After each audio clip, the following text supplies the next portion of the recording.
Om Swastiastu, perkenalkan nama saya Firda Yustina, saya dari Fakultas Dharma Acarya, Prodi PGSD. Dalam video kali ini, saya akan membahas studi kasus tentang kerja kolaboratif daring, khususnya fenomena free reader dan kelelahan digital. Topiknya adalah kerja kolaboratif daring, free reader, dan kelelahan digital. Saya memilih kasus ini karena dalam perkuliahan maupun pembelajaran daring, kerja kelompok melalui Google Docs, WhatsApp Group, dan Zoom sudah menjadi hal yang sangat umum. Namun, dalam praktiknya sering muncul ketidakadilan peran, miskomunikasi, hingga kelelahan mental, berdampak pada efektivitas belajar. Pemaparan kasus. Dalam konteks pembelajaran daring, banyak tugas kelompok yang dikerjakan secara online menggunakan yang pertama, Google Docs untuk menulis bersama. Yang kedua, WhatsApp Group untuk koordinasi. Yang ketiga, Zoom atau Google Meet untuk diskusi.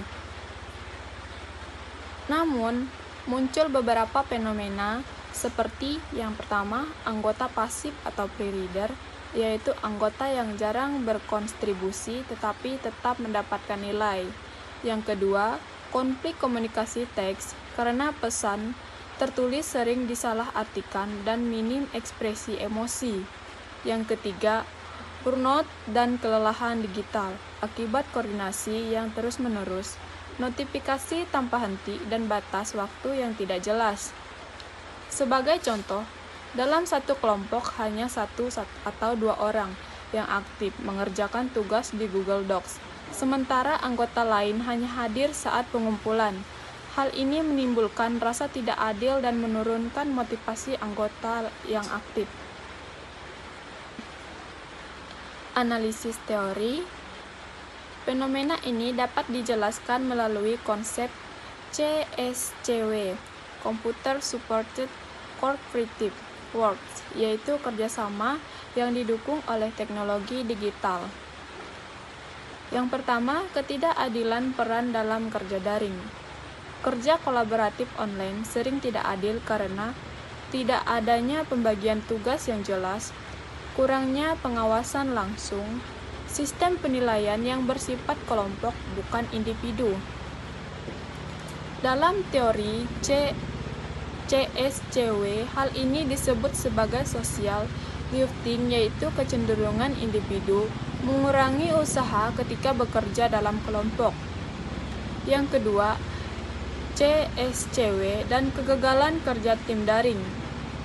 CSCW menekankan pentingnya koordinasi, komunikasi, kesadaran peran. Jika salah satu tidak berjalan baik, kerja tim akan gagal. Misalnya, komunikasi hanya lewat chat tanpa diskusi. Sinkron dapat menyebabkan miskomunikasi dan konflik. Yang ketiga, dampak psikologi komunikasi digital. Komunikasi digital yang intens dapat menyebabkan kelelahan mental, stres, menurunkan empati sosial. Hal ini disebut sebagai digital fatigue, yaitu kondisi lelah akibat interaksi digital yang berlebihan tanpa jeda yang sehat. Refleksi dan solusi. Dampak dari masalah ini tidak hanya dirasakan oleh mahasiswa, tetapi juga dunia pendidikan secara umum. Dampaknya adalah menurunkan kualitas kerja kelompok, hubungan interpersonal menjadi renggang, beban mental meningkat pada anggota aktif. Solusi yang realistis. Yang pertama, pembagian tugas yang jelas sejak awal. Yang kedua, penilaian berbasis kontribusi individu. Yang ketiga, kombinasi komunikasi sinkron, Zoom, dan asinkron chat. Yang keempat, kesepakatan jam komunikasi agar tidak melelahkan. Sebagai calon guru, sikap yang harus diambil adalah bersikap adil dan tegas, membangun komunikasi empati, mengerjakan tanggung jawab sejak dini kepada siswa. Sebagai kesimpulan, kerja kolaboratif daring memang memberikan kemudahan, tetapi juga memiliki tantangan beberapa free reader, konflik komunikasi, dan kelelahan digital. Dengan penerapan ini, CSCW dan sikap profesional pendidik kerja kelompok daring dapat berjalan lebih efektif dan adil. Sekian presentasi dari saya. Saya tutup dengan Pramasanti. Om Santi Santi Santi Om Sahih. Bye bye.